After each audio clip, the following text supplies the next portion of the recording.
Alright, so we have fixed the new capacitors there, and as you can see now we're going to do the testing.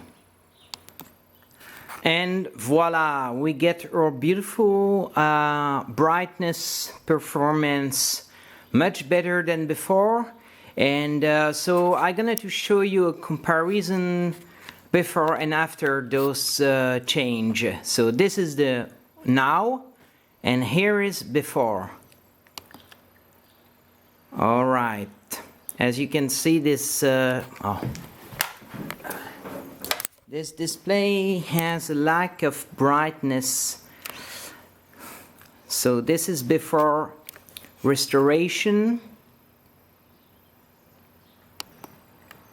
And now we are back. This is after restoration.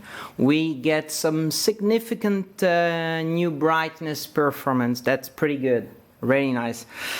So guys, thank you for watching, and hope you enjoyed these videos. Now you know what to do. Feel free to contact me if you want any advice to restore those beautiful display.